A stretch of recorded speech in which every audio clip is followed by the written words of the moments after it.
House Homeland Security Committee Chairman Michael McCaul is live now in Houston, Texas, member of the House Foreign Affairs Committee. Sir, how you doing? And thank you for your time today on this. Just want to play a quick clip from our colleague on the Senate side, John Kennedy from Louisiana, about this.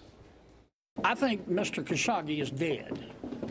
I don't think the aliens abducted him. I don't think he fell through a hole in the space-time continuum. I think he's dead. And I think the Saudis killed him. And I think whether King Solomon or Prince Mohammed knew about it or not is really irrelevant. So what is relevant now, sir, do you believe, is trying to figure out this international mystery? Well, we heard from Secretary Pompeo. He's a friend and former colleague.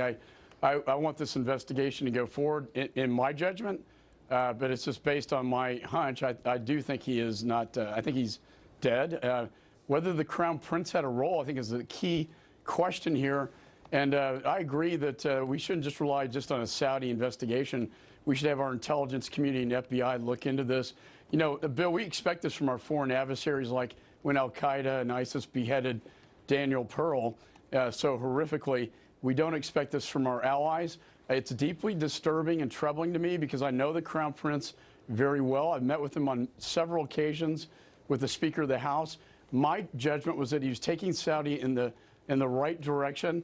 After 1979, that dark veil descended upon, you know, Iran and Saudi Arabia.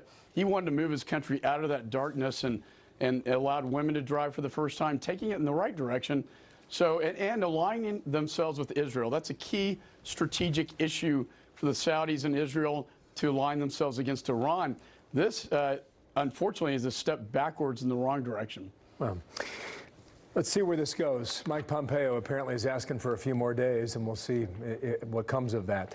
As for this, another international story that affects us here at home, this caravan. The president tweeted this a moment ago. I'm watching the Democratic Party led because they want open borders and existing weak laws, assault on our country by Guatemala, Honduras, and El Salvador, whose leaders are doing little to stop this large flow of people, including many criminals, from entering Mexico to the United States. What gives on this caravan 19 days away from an election where a lot of these border states, they have immigration on their minds? I think it's a key issue in this election. I think one side, the Democrats want a very open border, no border security. In fact, Chairman Goodlatte and I had a very strong border security bill. We closed the legal loopholes, which would prevent this from happening in the first place. We reformed our immigration system to a merit-based system, and we fixed the DACA question as well, and every Democrat voted against that bill. And it failed on the floor. I hope that when we get back after this election and we can take the politics out of things, we can get this passed for the national security of the American people. We have to secure that border, I think, once and for all. And if we don't close the legal loopholes, that is, treat the Central Americans just like we treat the Mexican people when they cross, we deport them. We don't have catch and release. We need to end that policy so we can provide a deterrence down there, so they'll stop sending their children and give their life savings to a coyote, a dangerous coyote, who will take their children up through Mexico. And Mexico has a role here as well, Bill. I mean, they have a 200-mile border.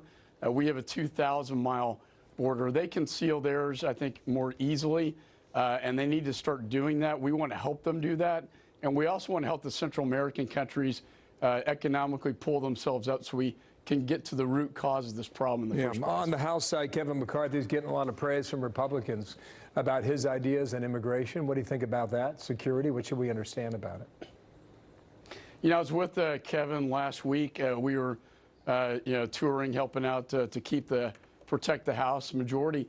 I think that Kevin's bill has my border security bill in it. It has $24 billion to build the wall, provide the technology necessary, and the boots on the ground, air, land, and sea, aviation assets as well, to get this thing done. You know, I know how to do this. I can get this done.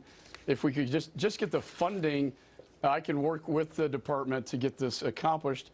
And Kevin's bill would go a long ways to get that done as well. We'll see whether or not you can be successful in the next Congress. Thank you, sir. Mike McCaul in Houston, Texas today. We'll speak again. Thanks.